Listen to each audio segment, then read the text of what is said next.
The crowd at Holloway Station fell silent as Nora Owens stepped off the train into the scorching heat of the Arizona Territory. The year was 1885, and this dusty frontier town was to be her fresh start, far from Boston's painful memories and closer to the only thing that mattered now: finding her daughter. Her emerald skirt swished against the weathered platform as she surveyed the ramshackle buildings that constituted Main Street. The journey had left her exhausted, her once immaculate traveling suit now wrinkled and dusty, but determination fueled every step. 3 years of searching had led her here, to this remote outpost where her former husband's cousin had reportedly settled with her stolen child. "Madam, you look a bit lost." A lanky boy of perhaps 16 appeared at her elbow, eyeing her fancy Eastern attire with undisguised curiosity. "I'm looking for a man named Daniel Reed," Nora replied, her voice steady despite the anxiety churning inside her. "I'm told he has a ranch outside of town." The boy's friendly expression faltered. "Reed's place. That'd be the Lazy R, about 5 miles north." "But madam, if you don't mind me saying, Mr. Reed don't take kindly to visitors, especially not city folk." "Nevertheless, I need to see him." Nora gripped her small valise tighter. "Is there someone who might drive me there?" "For the right price, I reckon Mr. Hendricks would take you in his wagon." The boy pointed toward a weathered livery stable across the street. "But you might want to wait till morning. It'll be dark soon, and I've waited 3 years, Nora interrupted, her voice like steel wrapped in silk. "I won't wait another night." An hour later, jolting along a rutted dirt track in a wagon driven by the taciturn Mr. Hendricks, Nora rehearsed what she would say to the man who had her daughter. Daniel Reed wasn't the one who had taken Emma from her, that had been her former husband, Thomas, who had fled with their child in the night after the courts had granted Nora custody. But Thomas had died of fever 6 months ago, according to her investigator, leaving Emma in his cousin Daniel's care. The last rays of sunlight painted the desert landscape in hues of amber and crimson as the wagon crested a small rise. Below, nestled against the backdrop of rugged mountains, sat a modest ranch house with several outbuildings, a corral, and what appeared to be a small garden plot. "That's the Lazy R," Hendricks announced, bringing the wagon to a halt. "You sure about this, madam? Reed's got himself quite a reputation." "What sort of reputation?" Nora asked, though she suspected she already knew. "Man lost his wife in childbirth 2 years back. Been raising his boy alone. Keeps to himself mostly, but he's quick to anger and slow to forgive. Folks say he ain't been right since Marion died." Nora nodded, absorbing this information. "Thank you for the warning, Mr. Hendricks, but I must proceed." As they approached the ranch house, Nora spotted a tall figure emerge from the barn, a rifle cradled in his arms. The setting sun cast his face in shadow, but his stance was unmistakably wary. "That's far enough," the man called out, his voice deep and rough. "State your business." Hendricks reined in the horses. "Evening, Reed. Got a lady here from back east. Says she needs to speak with you." The man, Daniel Reed, she presumed, stepped forward, and Nora got her first clear look at him. He was younger than she'd expected, perhaps 30, with a sun-weathered face, dark hair that curled slightly at his collar, and intense blue eyes that regarded her with suspicion. "I don't know any Eastern ladies," he said flatly. Nora stepped down from the wagon before Hendricks could assist her, gathering her courage. "Mr. Reed, my name is Nora Owens. I believe you have custody of my daughter, Emma." The rifle didn't waver, but something flickered in those blue eyes, recognition, perhaps, or alarm. "I don't know what you're talking about, madam. There's no Emma here." "Please, Mr. Reed," Nora persisted, taking a step forward despite the rifle. "Thomas Reed was my husband, Before he died, he took our daughter from me unlawfully. I have papers, court documents proving I am Emma's legal guardian. Thomas never mentioned a wife, Reed said, but his voice held less conviction now. Said the girl's mother was dead. He lied, Nora replied simply. May I please see my daughter? For a long moment, Daniel Reed studied her, as if trying to determine whether she posed a threat. Finally, he lowered the rifle slightly. Hendricks, you can go, he said, not taking his eyes off Nora. I'll see the lady gets back to town. After Hendricks departed, Reed motioned for Nora to follow him toward the house, keeping a careful distance between them. The girl's inside with my son, he said gruffly. But I'm warning you, if you upset her, you'll be leaving immediately, papers or no papers. The ranch house was sparsely furnished but clean, with a lingering aroma of something savory stew, perhaps hanging in the air. Reed led her to a small sitting room where two children played on a hand-woven rug. One was a boy of perhaps 3, dark-haired and solemn-faced. The other, Nora's heart stuttered in her chest. Emma. Her daughter, now 5 years old, with honey-blonde curls and Thomas's cleft chin. The child Nora had last seen as a toddler had grown into a little girl, chubby baby features giving way to a delicate face that was achingly familiar. Emma, she whispered, unable to contain herself. The little girl looked up, her expression curious but showing no recognition. Of course, Emma had been barely 2 when Thomas took her. Reed cleared his throat. Willard, Emma, this lady has come to visit. Her name is Mrs. Owens. The children regarded her with matching expressions of shy curiosity. The boy Willard scooted closer to Emma in a protective gesture that made Nora's heart twist with both gratitude and jealousy.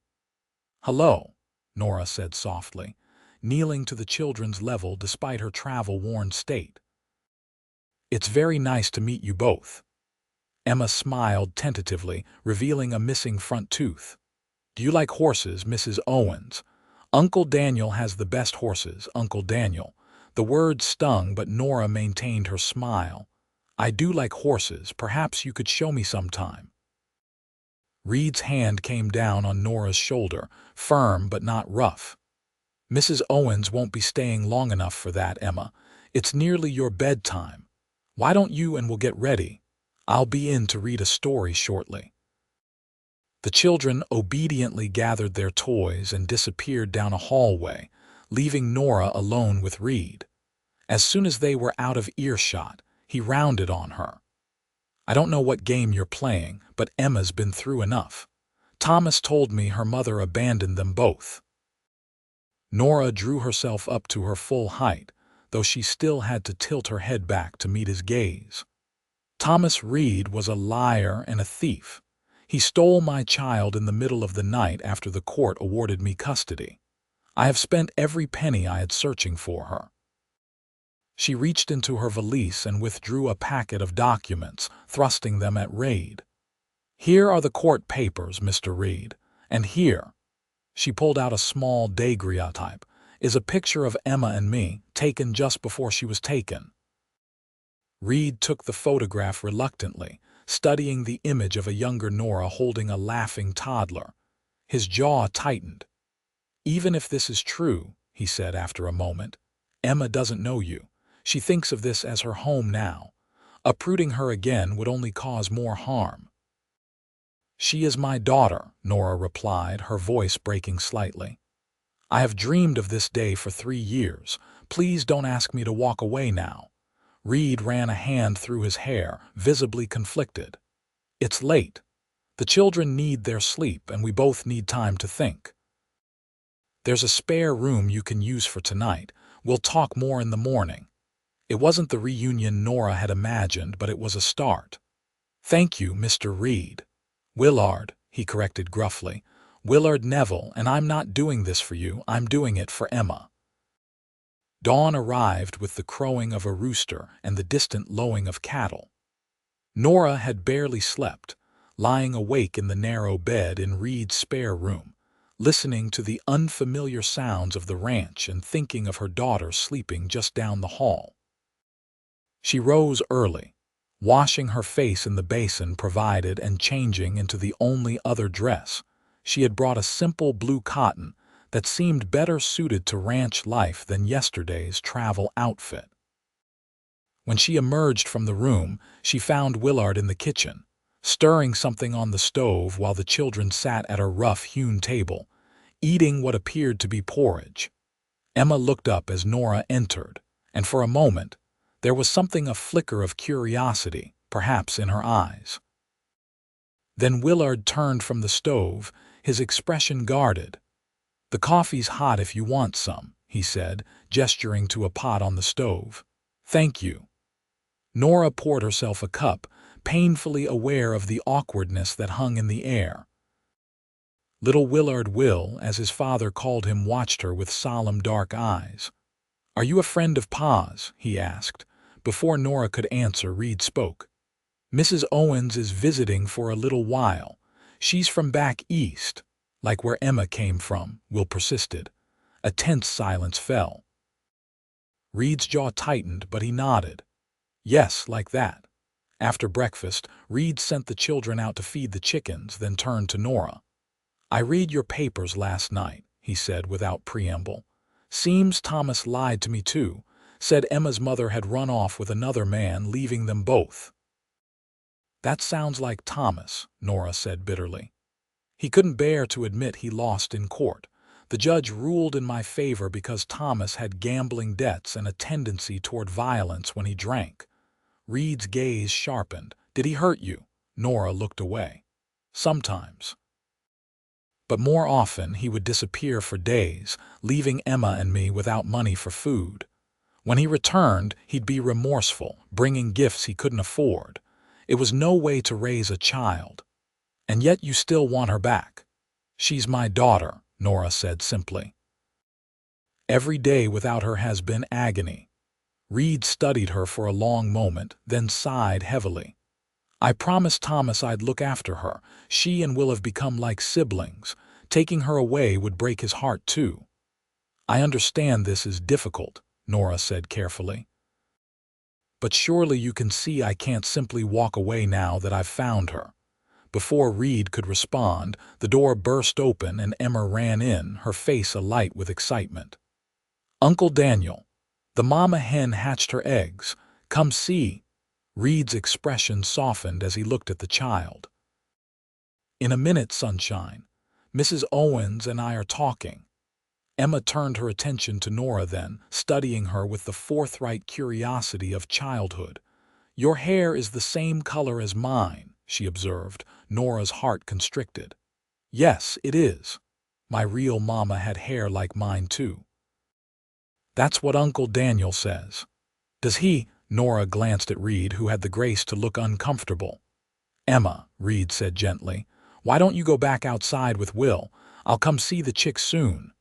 But Emma was still studying Nora's face. "You have the same smile as in the picture," she said suddenly. Nora froze. "What picture, sweetheart?" "The one Papa kept in his special box. He showed me sometimes when he was sad. He said it was my mama, but she had to go away." Reed looked as shocked as Nora felt. "Thomas had a picture of you."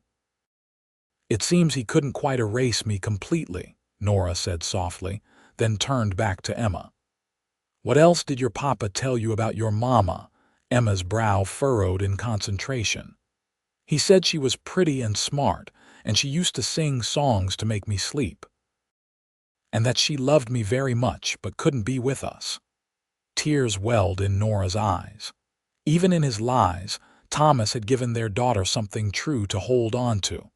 Reed cleared his throat, clearly uncomfortable with the direction the conversation had taken. "Emma, Mrs. Owens came here because she knew your papa. She's your mother." Emma's eyes widened, darting between Reed's face and Nora's. For a heart-stopping moment, Nora thought the child might run away or burst into tears. Instead, Emma took a careful step toward her. "Are you really my mama?" she asked, her voice small but steady. Nora knelt, bringing herself to Emma's level. Yes, sweetheart, I've been looking for you for a very long time. Why didn't you come before? I tried, my darling. I tried so hard to find you. Emma studied her face intently, as if committing every feature to memory. Then, without warning, she turned and fled from the house. Emma, Nora started after her, but Reed caught her arm. Give her time, he said, his voice gentler than she'd heard it before. It's a lot for a child to take in. She hates me, Nora whispered, tears spilling down her cheeks. She doesn't hate you, she's confused. Emma's a smart girl, too smart sometimes. Give her space to sort through her feelings. Nora nodded, wiping away tears. What about you, Mr. Neville? Have you sorted through your feelings about all this? Reed Willard released her arm and stepped back, his expression shuddering. My feelings don't matter. What matters is what's best for Emma. And what do you think that is? He turned away, staring out the window where the children could be seen near the chicken coop. I don't know any more, he admitted. Yesterday, I'd have said staying here where everything is familiar, but seeing her reaction to you. He trailed off, then continued more firmly. I need to check on the north pasture. Feel free to walk around the ranch, but please don't press Emma. Let her come to you. After he left, Nora stood alone in the kitchen, feeling adrift. This reunion was nothing like she'd imagined during those long, lonely nights in Boston. She'd pictured tears of joy, immediate recognition, a fairy tale reunion. The reality was messier, more painful, and infinitely more complex. Deciding fresh air might clear her head, Nora stepped outside into the bright morning sunshine.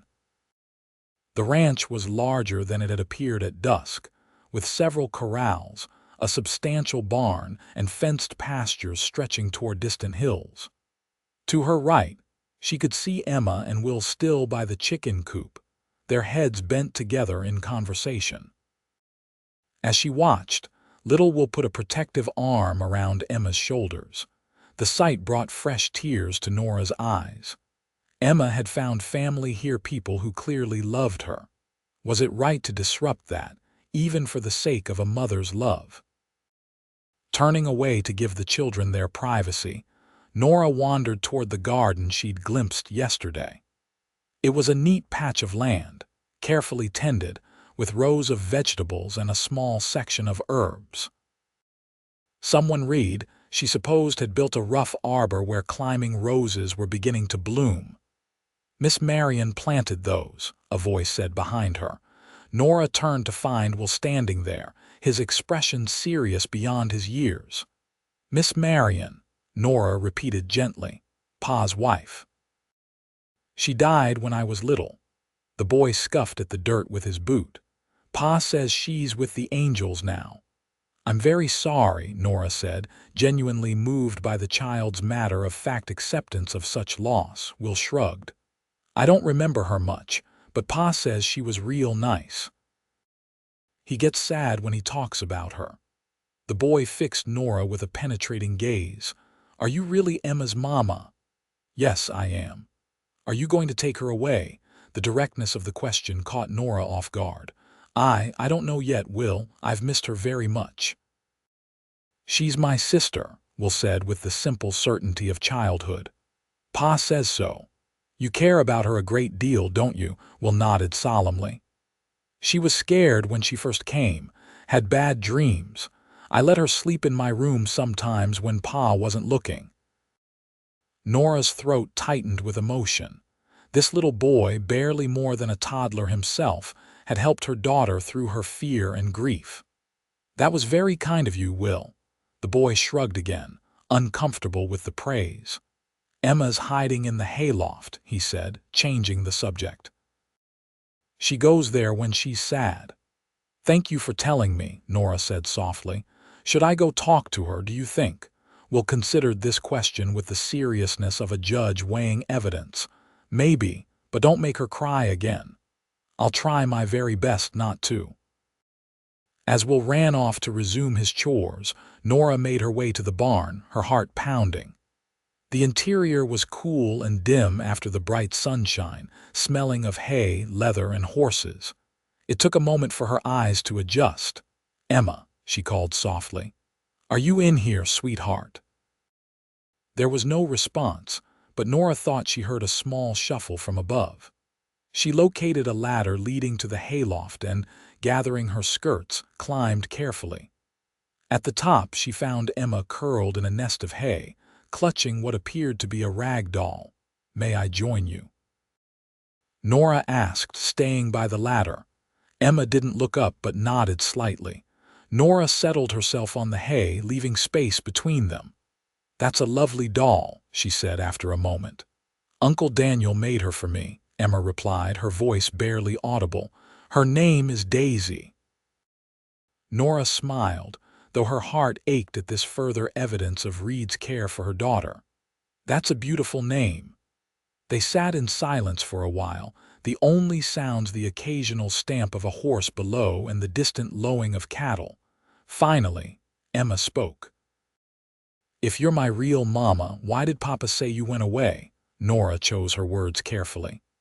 "Your Papa and we had problems between us, grown-up problems. When the judge decided you should live with me, your Papa was very upset. He took you away before I could stop him. Were you sad?" "I was heartbroken, Emma. I looked for you everywhere. I hired men to find you. I never ever stopped looking." Emma digested this, her small face serious. "Uncle Daniel is nice. He teaches me to ride and reads me stories." "He seems like a very good man," Nora agreed, though the words cost her something to say. "Will is my brother now," Emma continued. "He shares his toys even though boys don't usually like dolls." "I can see how much you care about each other," Nora said softly. Emma looked at her directly then, her eyes so like Thomas's searching Nora's face. "Are you going to take me away from them?" The question hung in the air between them, weighted with implications a 5-year-old couldn't possibly understand. Before Nora could formulate an answer, they heard Reed calling from outside. "Emma! Will! Where are you?" "We're up here, Uncle Daniel," Emma called back, scrambling to her feet. Moments later, Reed's head appeared at the top of the ladder. He took in the scene, Nora and Emma sitting together in the hay with an unreadable expression. "Everything all right up here?" he asked, his voice neutral. Emma nodded. "Mrs. Owens was telling me about when I was little." Something flickered in Reed's eyes, concern, perhaps, or resignation. "I see. Well, it's nearly noon. I thought we might all have lunch by the creek. It's a warm day." Emma's face lit up. "With biscuits, and can we swim?" Reed's expression softened as he looked at the child. "Yes to biscuits, maybe to swimming. The water's still mighty cold." "I'll help Mrs. Garcia pack the basket," Emma declared, already moving toward the ladder. Reed stood aside to let her pass, then turned back to Nora. "Mrs. Garcia is my housekeeper," he explained. "Comes in 3 times a week to help with cooking and laundry. Rest of the time, it's just us." Nora nodded, understanding what he wasn't saying, that he was doing his best to provide a proper home for Emma despite being a single father. "The invitation to lunch, does it extend to me?" A muscle worked in Reed's jaw. "Emma seems to want you there," he said finally. "And I reckon we still have things to discuss." The creek was a small, clear stream that wound through a stand of cottonwood trees about a 1/4 mile from the house.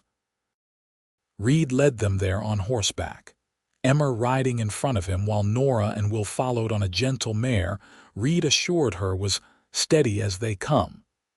It was a pleasant spot, with grassy banks and dappled shade.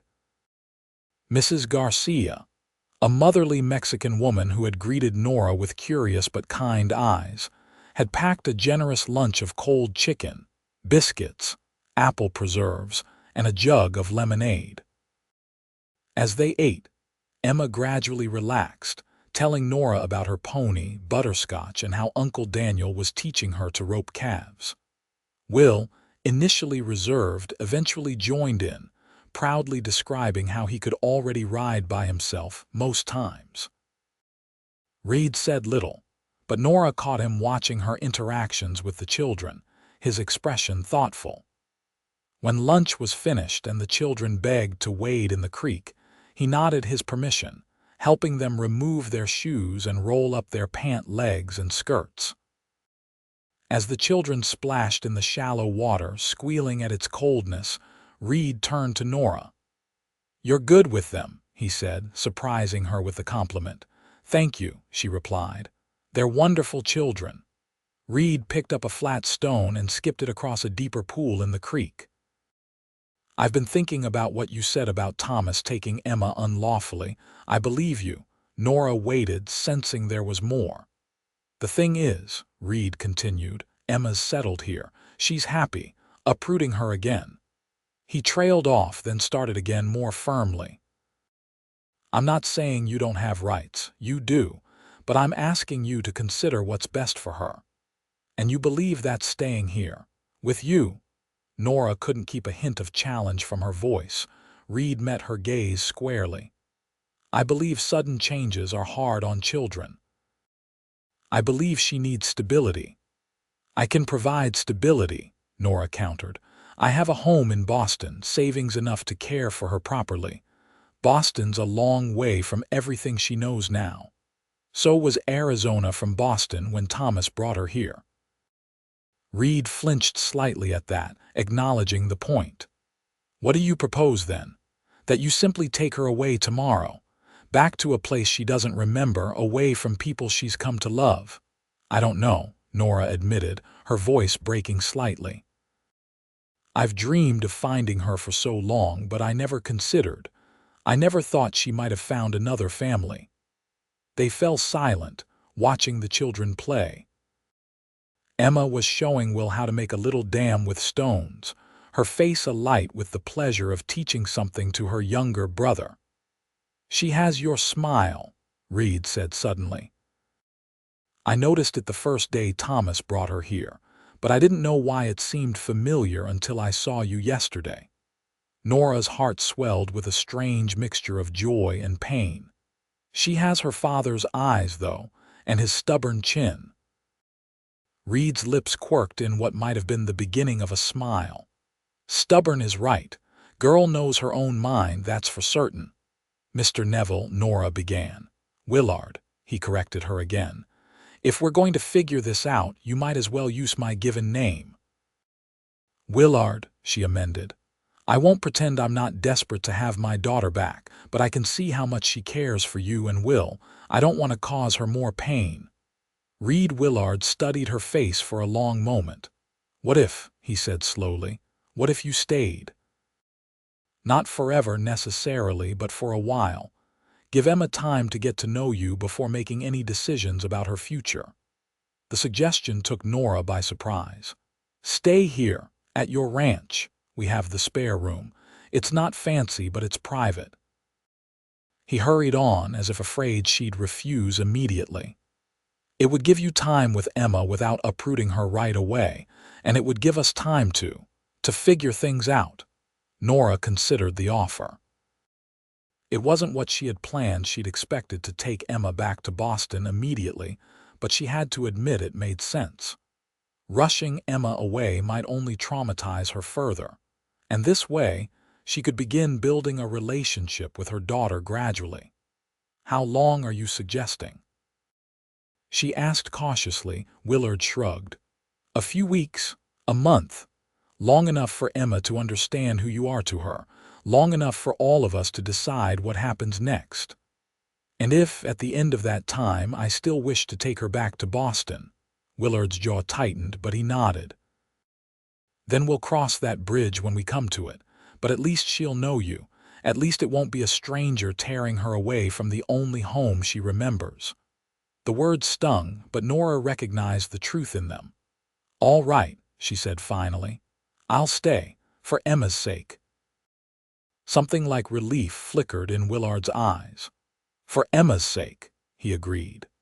That evening, after the children were in bed, Nora sat at the kitchen table writing a letter to her sister in Boston, explaining the situation and asking her to send more of Nora's belongings. Willard entered quietly, carrying 2 cups of coffee. "Thought you might want this," he said, placing one before her. "It's been a long day." "Thank you." Nora accepted the cup gratefully. "I was just writing to my sister. I'll need more clothing if I'm to stay for weeks." Willard nodded, taking a seat across from her. "I'll ride into town tomorrow to post it for you. Need to pick up supplies anyway." They sat in surprisingly comfortable silence for a few minutes, sipping their coffee. Finally, Willard spoke. "I want you to know I never intended to keep Emma from you. If I'd known the truth about Thomas's actions, I'd have tried to find you myself." The simple honesty in his voice moved her. "I believe you. Thomas was complicated," Willard continued. "We weren't close as adults. He left Arizona when we were barely more than boys, seeking his fortune back east. When he showed up on my doorstep with Emma, saying her mother was dead and he was dying himself, I couldn't turn them away." "Was he truly ill when he arrived?" Nora asked. Willard nodded. "Consumption," the doctor said. "He lasted about 6 months. By then, Emma had already started calling me Uncle Daniel and following Will around like a little shadow." "Daniel?" Nora questioned. "My middle name. Thomas always called me that, said Willard was too stuffy." A ghost of a smile crossed his face. "The habit stuck with Emma." "Thank you," Nora said suddenly, "for taking care of her when I couldn't, for giving her a home and love." Willard looked uncomfortable with her gratitude. "Any decent man would have done the same." "No," Nora shook her head. "Many men would have sent a small girl to an orphanage rather than raise her alongside their own child. You did more than decency required, Willard Neville." He looked away, embarrassed by her praise. "It wasn't entirely selfless. After Marion died, the house was too quiet. Will was so young, barely a year old. Having Emma here, it brought life back to this place." Nora studied him in the lamplight, the strong profile, the capable hands, the hint of vulnerability in his expression as he spoke of his late wife. This man, she realized, had suffered his own losses, endured his own grief. "Tell me about her," she said softly. "About Marion." Surprise flashed across his face, followed by a wariness that suggested he rarely spoke of his wife. But after a moment, he began to talk, haltingly at first, then with increasing warmth as memories surfaced. "She was a schoolteacher in Holloway, smart as a whip and pretty as a sunrise. Had no business marrying a rough rancher like me, but she said she preferred open skies to schoolroom walls." A fond smile touched his lips. Marion had plans for this place, wanted flowers everywhere, not just in her garden, said a home should have beauty as well as function. "She sounds wonderful," Nora said sincerely. "She was." Willard's expression grew somber. "The pregnancy was difficult from the start. Doctor warned us, but Marion was determined. She held Will just once before." He trailed off, unable to finish. Impulsively, Nora reached across the table and touched his hand. "I'm sorry." He glanced down at her hand on his, then back to her face. Something shifted in his expression, a softening, a recognition of shared pain. "It's late," he said finally, withdrawing his hand gently. "We should both get some rest." As Nora lay in bed that night, listening to the unfamiliar sounds of the ranch, the distant howl of a coyote, the soft lowing of cattle, the creak of the windmill, she reflected on the strange turn her life had taken. She had come to claim her daughter, expecting a fight, perhaps even an ugly confrontation. Instead, she found herself contemplating an extended stay in the home of a man who had, albeit unknowingly, benefited from her loss. Yet there was something about Willard Neville that made it difficult to resent him. His gruff exterior couldn't entirely hide his fundamental decency, his devotion to the children in his care, including her Emma. and there was a sadness in him, a grief that echoed her own. Could they find a way forward that honored both their claims on Emma's heart? Or were they destined to become adversaries once the initial politeness wore thin? With these questions swirling in her mind, Nora finally drifted into an uneasy sleep. The next few days established a tentative routine. Willard worked the ranch with his small crew of cowboys, while Nora spent time with the children, gradually getting to know her daughter again. Emma remained cautious at first, but her natural curiosity soon overcame her reserve. She showed Nora her favorite hiding spots, introduced her to each chicken by name, and proudly demonstrated how she could brush her pony all by herself. Will, to Nora's surprise, attached himself to her almost immediately. Perhaps because he had no memories of his own mother, he seemed fascinated by this new feminine presence in the house. He brought her wildflowers, asked her to read to him, and solemnly showed her his collection of interesting rocks. "You've charmed my son completely," Willard remarked one evening as they sat on the porch after the children were asleep. "He's never taken to anyone so quickly." "He's a wonderful child," Nora replied.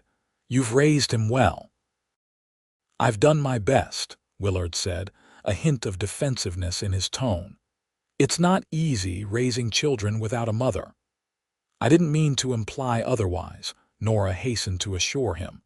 "On the contrary, I'm impressed by how happy and secure both children seem." Willard relaxed slightly, tipping his chair back against the wall. "Will asks about you when you're not around, wants to know if you're staying." "What do you tell him?" "The truth that I don't know yet." He glanced at her. "Emma's asking questions too." "About Boston, about what your house is like there. I think she's trying to picture it." Nora's heart quickened. "Has she said anything about possibly going there someday?" Willard's expression shuddered slightly. "Not directly, but she's a smart girl. She understands more than we might think." "I've been thinking," Nora said carefully, "about what happens when my month here is over. And," there was a wariness in his voice now, "and I still want my daughter with me," Nora admitted, "but I also recognize what you and will mean to her." She took a deep breath. "Perhaps there's a compromise if I were to relocate to Arizona. Not here on the ranch, obviously, but perhaps in Holloway or even Phoenix. Somewhere close enough that Emma could still see you and Will regularly." Willard's surprise was evident. "You'd leave Boston? Your whole life there?" "What life?" Nora said with a sad smile. "My parents are gone. My sister is married with her own family. I've spent the last 3 years living for one purpose, only to find Emma. Now that I have, what matters is what's best for her." For a long moment Willard said nothing, digesting her words. "That's a generous offer," he said finally. "More than many would do." "It's not entirely selfless," Nora admitted. "I can see how happy Emma is here. Taking her away from everything familiar would be traumatic for her. This way she can have both of us in her life." Willard studied her face in the fading light. "You continue to surprise me, Nora Owens." The way he said her name sent an unexpected warmth through her. "Is that a good thing, Mr. Neville?" A half-smile touched his lips. "I believe it is." As the days passed, Nora found herself settling into life at the Lazy R with surprising ease. She helped Mrs. Garcia with cooking and mending, spent hours with the children, and even learned to gather eggs without sending the hens into a panic, a skill that delighted Emma to no end. Willard, initially reserved, gradually relaxed in her presence. They developed a habit of sitting together on the porch after the children were asleep, talking about the day's events, sharing stories from their pasts, or sometimes simply sitting in companionable silence, watching the stars emerge in the vast Arizona sky. One evening, about 2 weeks into her stay, Nora was reading to the children when Willard entered, looking unusually tense. "Everything all right?" she asked, noticing the tightness around his eyes. "Just ranch business," he replied, but something in his tone suggested it was more serious than he was letting on. After the children were tucked in bed, Willard asked Nora to join him in the kitchen. "There's something you should know," he said without preamble. "Thomas had gambling debts that I wasn't aware of until recently. A man named Fletcher came by today claiming Thomas owed him money, and now I owe it as his kin." Nora's blood ran cold. That sounds like Thomas, always leaving his messes for others to clean up. "Fletcher wasn't subtle about his threats," Willard continued. "Suggested that if I didn't pay, there might be accidents at the ranch." "Do you have the money?" Nora asked. Willard's jaw tightened. "Not without selling stock I can't afford to lose. We've had a dry year, cattle prices are down." "How much is it?" $500. "Might as well be 5,000 for all the chance I have of raising it quickly." Nora was silent for a moment, thinking. "I have savings," she said finally. "Money set aside for establishing a new home for Emma and me. I could lend you the amount." Willard's head snapped up, pride and surprise warring in his expression. "I can't ask that of you. You didn't ask. I offered." Nora held his gaze steadily. "This isn't just about you, Willard. It's about the safety of the ranch, the safety of the children, my daughter included." "I'd pay you back," he said stiffly. "Every cent. I know you would, but that's not why I'm offering." She hesitated, then added softly, "We're in this together now, aren't we? For Emma's sake." Something shifted in Willard's expression, a softening, a surrender of sorts. "For Emma's sake," he agreed, though his voice suggested it might be for more than that now. The threat from Fletcher added a tension to the ranch that Nora could feel, despite Willard's efforts to shield her and the children from it. He began carrying his rifle more frequently, and the ranch hands took turns keeping watch at night. "Maybe you should take the children to town for a few days," Willard suggested one morning as they watched Emma and Will playing in the yard. "Stay at the hotel until this blows over." "And leave you here alone?" Nora shook her head. "No, we stay together." Willard looked at her with an expression she couldn't quite read. "You're a surprising woman, Nora Owens." "So you keep saying," she replied with a small smile, "yet you still look shocked every time." "Not shocked," he corrected. "Impressed." The next day, Nora rode with Willard into Holloway to withdraw money from the bank for Fletcher's payment. The small frontier town was busier than she remembered from her brief stop on arrival, with cowboys, miners, and settlers going about their business along the dusty Main Street. As they exited the bank, a voice called out, "Well, if it ain't Neville and his new lady friend." Willard tensed beside her. A man was approaching, well-dressed but with a hardness to his face that put Nora immediately on edge. "Fletcher," Willard acknowledged coldly. "I have your money." Fletcher's gaze slid to Nora, a calculating look in his eyes. "Aren't you going to introduce me to the lady?" "No," Willard said flatly, stepping slightly in front of Nora. "Our business is concluded. Take the money and leave my family alone." The word family sent an unexpected warmth through Nora, even as she registered the threat in Fletcher's posture. "The money first," Fletcher said, holding out his hand. Willard handed over an envelope. Fletcher counted the bills slowly, deliberately, then tucked the envelope into his coat. "Pleasure doing business with you, Neville." As he turned to leave, he paused, looking back at Nora with a smile that didn't reach his eyes. "Madam, you should know your man here is raising a child that ain't even his. Thomas Reed's little girl. Makes you wonder what else he ain't telling you." Before either of them could respond, Fletcher sauntered away, clearly pleased with the parting shot. "Ignore him," Willard said tightly. "He's just trying to cause trouble." But Nora was looking at Willard with new understanding. "He thought I didn't know about Emma. He thought that would drive a wedge between us." Fletcher's used to exploiting people's weaknesses. Willard helped her back onto her horse. Let's go home. Home. The word resonated in a way Nora hadn't expected. In just a few weeks, the Lazy R had begun to feel like home in a way her Boston apartment never had after losing Emma. As they rode back to the ranch, Nora found herself studying Willard's profile, the strong jaw, the hint of lines around his eyes that spoke of both laughter and hardship, the quiet competence with which he handled his horse. She was beginning to understand why Emma had thrived under his care. There was a steadfastness to him, a fundamental decency that created a sense of security. And something else, something Nora was reluctant to name but could no longer deny. She was attracted to him. Not just physically, though there was certainly that, but to the man himself, his integrity, his devotion to the children, the glimpses of vulnerability beneath his gruff exterior. "You're staring," Willard said, breaking into her thoughts. "Do I have dirt on my face?" Nora flushed, embarrassed at being caught. "No, I was just thinking about how Emma was fortunate in her misfortune to have found her way to you." The words came out before she could censor them. Willard looked startled, then pleased, a faint color rising in his weathered cheeks. "That's kind of you to say. It's the truth." Nora gathered her courage. "Willard, I've been thinking about my plans after the month is up."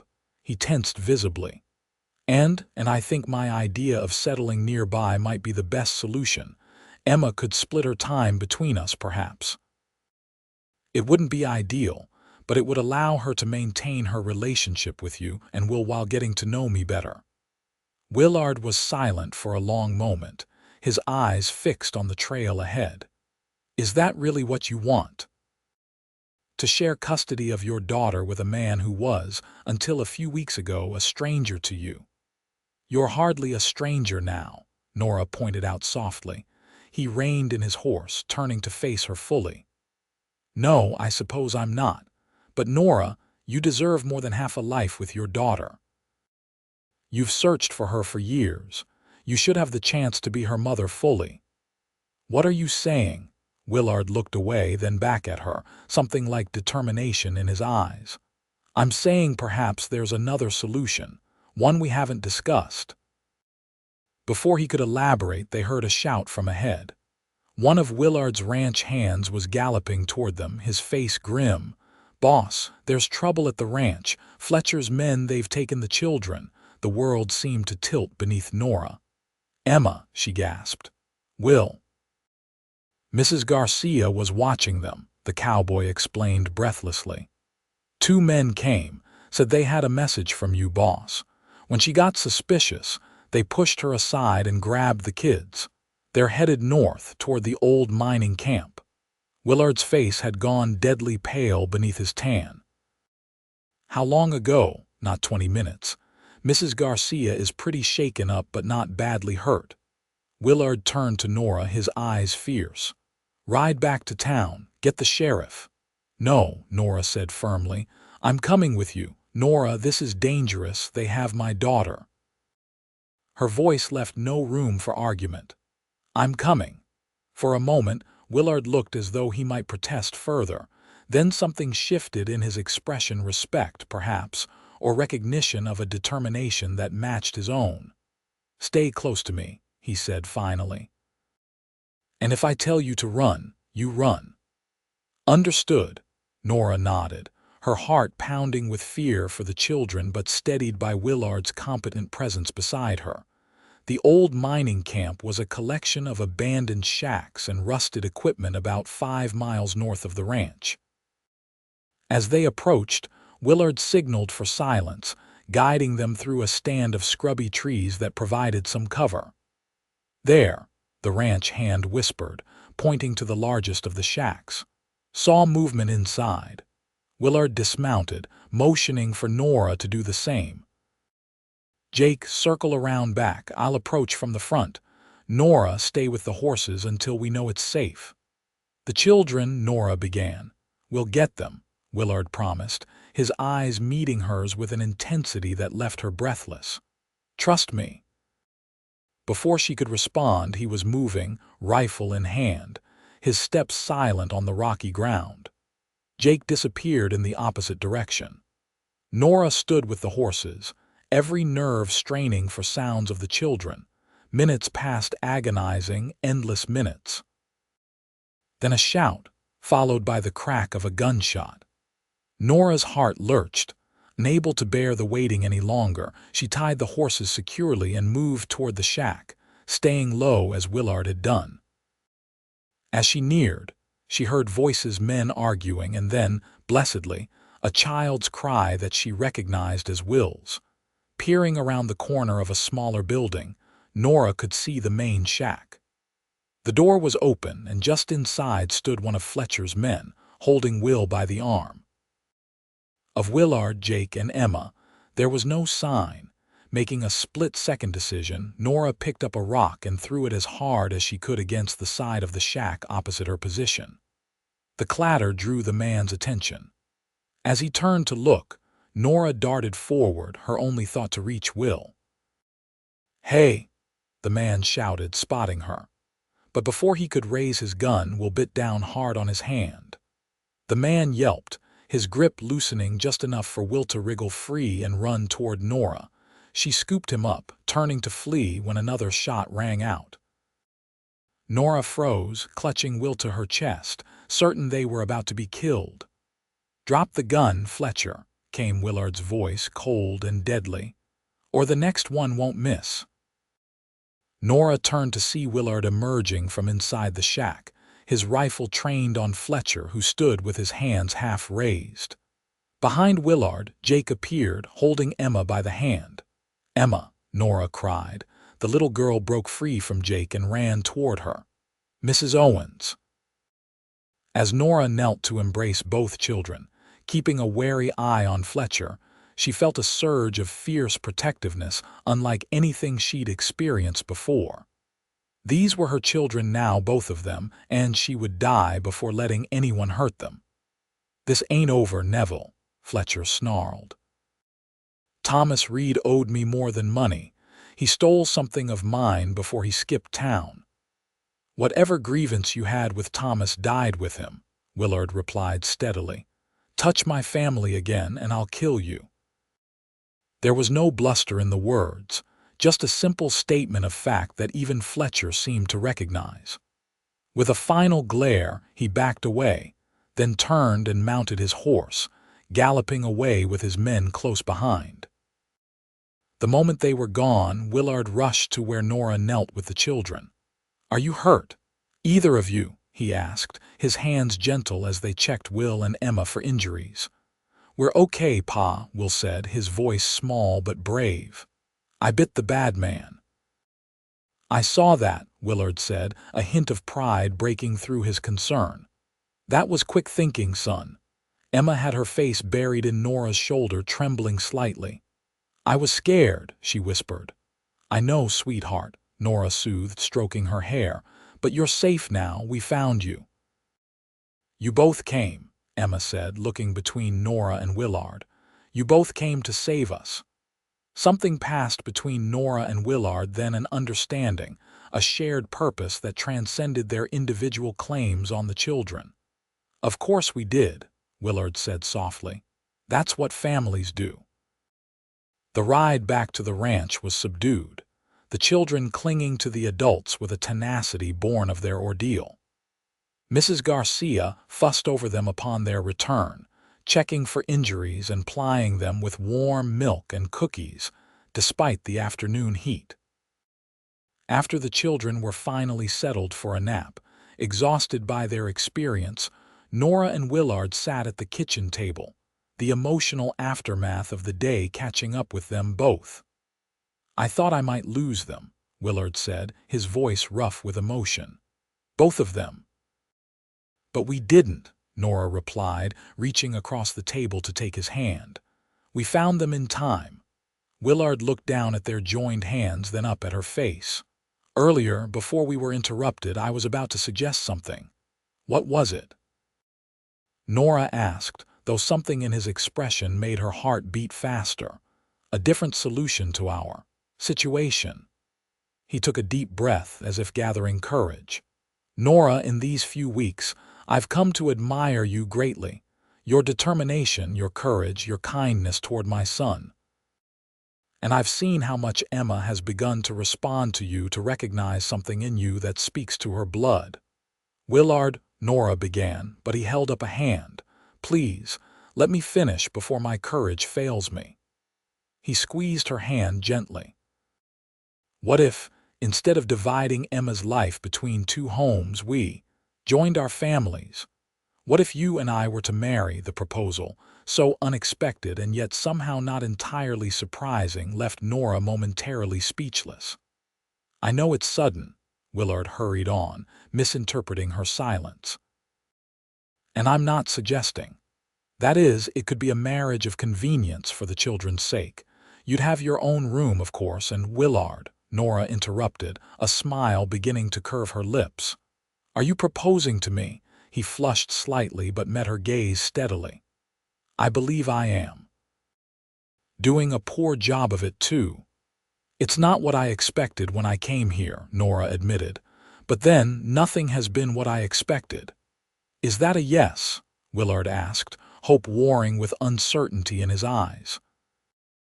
Nora considered the man before her, this good, honorable man who had taken in her daughter and raised her with love, who had shown Nora nothing but respect despite having every reason to resist her claims, who looked at her now as if she held his heart in her hands. The children would be thrilled, she said slowly. I'm not asking for the children's sake alone, Willard said, his voice deepening. I'm asking for mine as well, and I hope for yours. For mine, Nora echoed softly. Willard stood, coming around the table to kneel beside her chair, still holding her hand.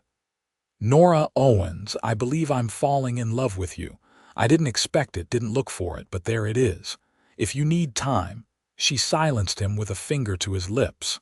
I don't need time. I need you to kiss me, Willard Neville, and then I'll give you my answer. Joy bloomed in his eyes as he leaned forward, cupping her face in his calloused hands with infinite tenderness. The kiss was gentle at first, then deepening as Nora responded, her arms sliding around his neck. When they finally parted, both slightly breathless, Willard rested his forehead against hers. Was that answer enough? He murmured. Nora smiled, her heart fuller than she had believed possible when she'd stepped off that train just weeks ago. It's a start, she teased. But I believe I'll need further convincing. A soft gasp from the doorway interrupted them. They turned to find Emma standing there, eyes wide, with Will peeking around her. Are you going to be our new mama? Will asked Nora directly, hope evident in his small face. Nora looked to Willard, who nodded encouragement, then back to the children. Would you like that? She asked gently. Emma stepped forward, her expression solemn. You're already my mama, she said. I remember now. Remember, Nora echoed, her heart swelling. Emma nodded. You used to sing to me, a song about a little bird. Tears filled Nora's eyes. It was true, she had sung that lullaby to Emma every night. You remember that, and your smell, Emma continued, like flowers. When you hugged me that first day, I knew you, but I was scared. Oh, Emma, Nora whispered. Will tugged at Willard's sleeve. Does this mean Emma's staying forever, Pa? And Mrs. Owens, too? Willard scooped up his son, his face alight with a joy Nora had never seen there before. If Mrs. Owens says yes, then we'll all be a family. Would you like that, son? Will nodded vigorously. Yes, and Emma can be my real sister. Emma approached Nora hesitantly. Can I call you Mama now, for real? With a sob that was equal parts joy and relief, Nora opened her arms. Emma rushed into them, burying her face in Nora's neck. This is my mama, Emma said, turning to Willard and Will with a beaming smile. My real mama came back. Willard set Will down and came to kneel beside Nora and Emma, drawing them both into his embrace. "Yes, she did," he said softly, "and she's going to stay." Will wriggled his way into the family hug, and for a long moment they stayed that way, connected, complete in a way none of them had been before. Later that evening, after the children were asleep, this time with peaceful expressions rather than the anxious ones they'd worn after their ordeal, Nora and Willard sat on the porch, her hand in his, watching the stars emerge in the vast Arizona sky. "I never imagined when I came here that I would find not just my daughter but everything else," Nora said softly. Willard squeezed her hand. "When Thomas brought Emma here, I thought I was simply fulfilling a family obligation. I never dreamed she would lead me to you." "Perhaps it was meant to be this way," Nora mused. "Perhaps Emma needed both of us. And we needed her," Willard added. "And each other." As Willard drew her into his arms for another kiss, Nora thought of the journey that had brought her here, the pain, the loss, the endless searching. All of it had led to this moment, this man, this family that was forming around them like a miracle. The cowboy had tried to push her away, but his baby had hugged the stranger and said, "This is my mama." And in that moment of recognition, a new future had begun to take shape, one more beautiful than any of them could have imagined alone.